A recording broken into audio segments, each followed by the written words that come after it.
ఇకపై మీకు ఇష్టమైన ఫేవరెట్ సీరియల్స్ యొక్క ఫుల్ ఎపిసోడ్స్ యూట్యూబ్లో అందుబాటులో ఉండవు. కేవలం సన్నెక్స్లో మాత్రమే ఫ్రీగా చూడొచ్చు. మీ అంతటా మీరు తప్పుకుంటే మంచిది, లేకపోతే నేను దేన్ని ఎవరిని లెక్క చేయను.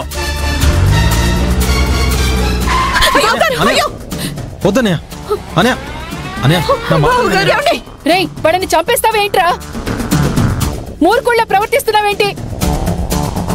పర్లేదు అత్తయ్య గారు, ప్రాణాల కన్నా పరువు ముఖ్యం, ప్రాణాల కన్నా పరపతి ముఖ్యం. ఊపిరిపోయినా పర్వాలేదు, చచ్చిపోయినా పర్వాలేదు, ఆ తర్వాత ఆ పరువుని కప్పుకొని తిరగొచ్చు కదా. చంపేనివ్వండి. ఈ కోపంలో ఆయన ఎవరినొకరిని చంపేయాలి. ఏం చేస్తున్నావు?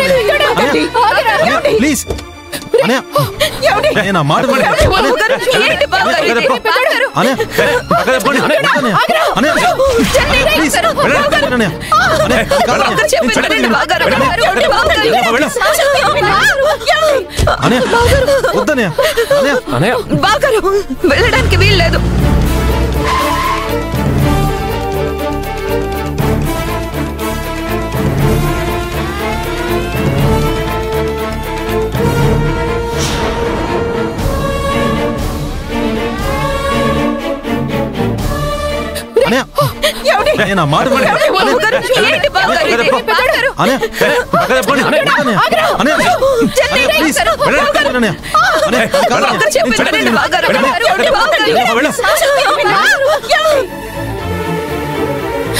ఐశ్వర్య, ఏమైంది నానమ్మా?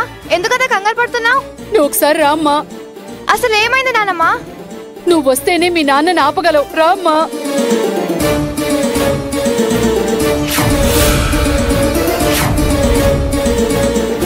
అలాగే నానమ్మా, అలాగే చెప్తాను.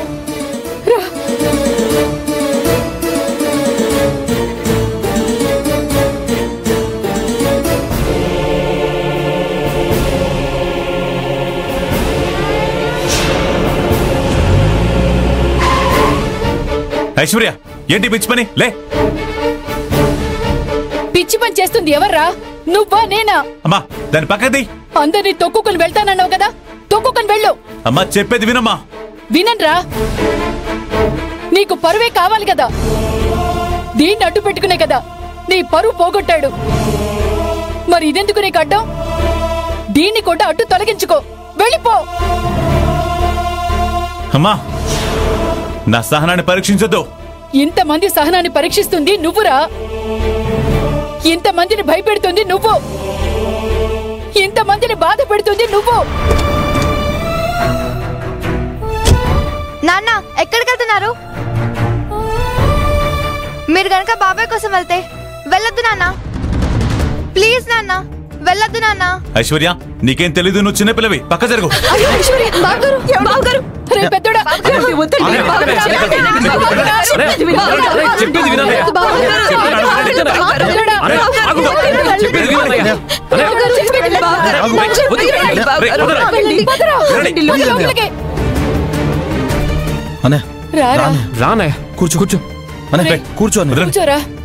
కూర్చో. ఇప్పుడు నీకు కావాల్సింది, నువ్వు చేయవలసింది గొడవ కాదురా. నీకు కావాల్సింది చికిత్స. డాక్టర్ని పిలిపించమంటావా? అంబులెన్స్ వచ్చి కూడా వెళ్ళిపోయింది. నాకేదో పెద్ద రోగం వచ్చినట్టు ఎందుకు అందరూ నన్ను ఇలా బుజ్జగిస్తున్నారు? టాబ్లెట్ వేసుకున్నాను కదా, అంతా సెట్ అయిపోయింది. ఎందుకైనా మంచిది ఒకసారి డాక్టర్ దగ్గరికి వెళ్దామండి. అవునన్నయ్య, అసలే రోజులు బాలేవు. అరే, చిన్న చిన్న సమస్యలే పెద్దవైపోతున్నాయి. ఎన్ని వార్తలు వినడం లేదు మనం. అరే రఘు అన్నయ్య, నువ్వు కూడా ఏంటి? ముందు వెళ్ళి రెస్ట్ తీసుకొని. బానే ఉన్నాడు, బానే ఉంటాడు కూడా. అది రాతిగుండి కదా, ఎలాగో. అభి, ఎప్పుడు ఏం మాట్లాడాలో తెలీదా నీకు? హర్ట్ అవుతారు బావగారు. హర్ట్ అవడానికి ముందానికి హార్ట్ ఉంటే కదా. అది శివరాం గారి హార్ట్ కదా. సరస్వతి, ముందు వాణ్ణి లోపలికి తీసుకువెళ్ళు. మనం చెప్పిన మాట ఏనాడు విన్నాడు కనుక వెళ్ళు.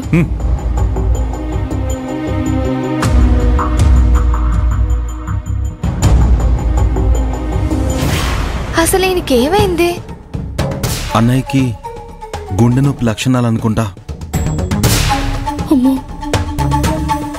రే రఘు, నువ్వేదో చెప్పి భయపెట్టుకురా. అవును, మీరందరినీ పానిక్ చేస్తున్నారు. పానిక్ చేసింది శివరాం గారు. రఘు అన్నానంటావేంటి? దీనంతటికి అసలు కారణం మా ఆయనే. అక్క, నువ్వింకా గిల్టీగా ఫీల్ అవుతున్నావా? లేకపోతే ఏంటి జనని?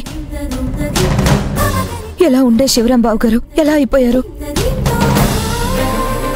ఆయన పరిస్థితి చూడు ఎలా అయిపోయిందో. వాడు మరీ మనసులోకి తీసుకున్నాడు. వాడి మొండి పట్టుదల ఒకటి. అనుకున్నదంటే అయ్యేదాకా వదిలిపెట్టాడు. అదే భయంగా ఉంది అత్తయ్య గారు. అసలు ఉన్న సమస్యలోంచి ఎలా బయటపడాలో అర్థం కావట్లేదు. అమ్మా జనని, నిన్నొక మాట అడగనా? చెప్పండి అత్తయ్య గారు. ఇది సందర్భమో కాదో తెలీదు, అందరి ముందు అడగటం భావ్యమో కాదో తెలీదు, కాని నేనడిగిన ఒక్క పని చేసి పెడితే ఈ ఇంటి సమస్యలన్నీ పోతాయని స్వామీజీ చెప్పారు. నీ నుంచి నేను ఎలాంటి శుభవార్త వినడం లేదు. అమ్మా, ఇప్పుడు టాపిక్ అవసరమా?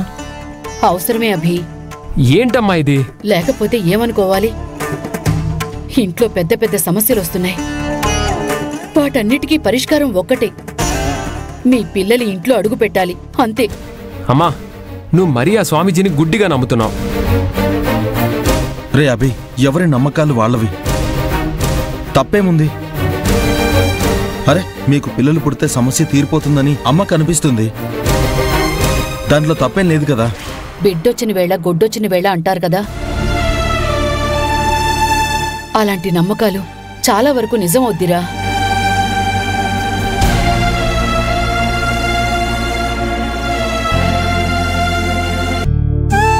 అది కాదత్తయ్య, మీరు చెప్పింది కరెక్టే, కానీ అక్క వాళ్లకు అది ఇబ్బందిగా అనిపిస్తుందేమో.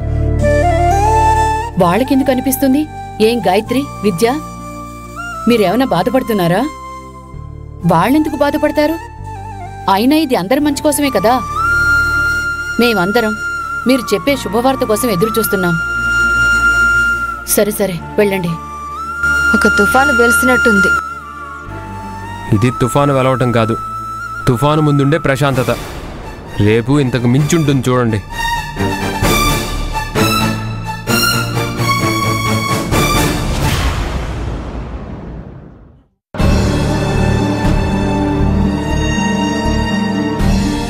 అన్నయ్య కళలో ఆనందం కోసం ఆ వినోద్ గాండి కొట్టాను. నేను చేసిన పని అన్నయ్యని జైల్లో వేసేలా చేసింది. ఇప్పుడు ఇంట్లో అందరూ అపార్థం చేసుకున్నారు. నన్ను ఇంట్లోకి రానివ్వరు. ఎలా ఇంటికెళ్ళాలి? వాళ్ళకి నా మొహం ఎలా చూపించాలి? ఏం చేయాలో అర్థం కావట్లేదే. మధ్యలో ఈ ఎంపీ హింస ఒకటి.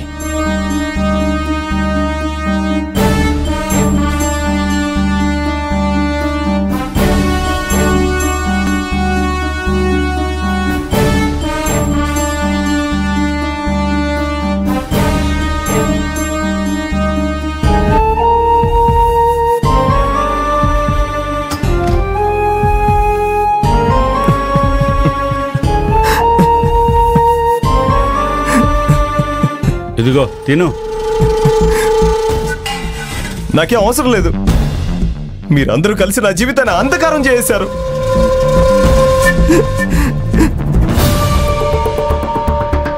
రేయ్, అసలు నువ్వు మగాడివేనా? ఏంట్రా ఏడుపులు?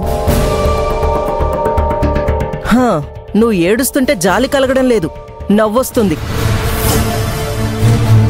కామెడీగా అనిపిస్తుంది. అలా రోషంగా చూడ్డం, ఆవేశంగా ఎగిరిపడ్డం మానేసి ఆలోచించుకో. నీకీ పాటికి నీ భవిష్యత్తు ముఖచిత్రం కనిపించే ఉంటుందే. నీ అన్న నిన్ను ఇంట్లోకి రానివ్వడు, నిజమా? నీ పెళ్ళానికి నీ మీద రెస్పెక్ట్ లేదు, అవునా? అలాంటప్పుడు నువ్వేం చెయ్యాలి? వదిలిపడేయాలి. నీ భయాన్ని వదిలేయాలంటే ముందు నువ్వు నీ కుటుంబాన్ని వదిలేయాలి. నీ అన్నని, నీ పెళ్ళాన్ని, పిల్లల్ని వదిలేయాలి. నీకిప్పుడు నా అండా సపోర్ట్ లేకపోతే నువ్వు బతికి బట్ట కట్టడం కష్టం. నిన్ను నీ అన్న నుంచి కాపాడగలిగిన ఏకైక వ్యక్తిని నేనే. ఇందుకేగా ఎంత అనుభవిస్తున్నా.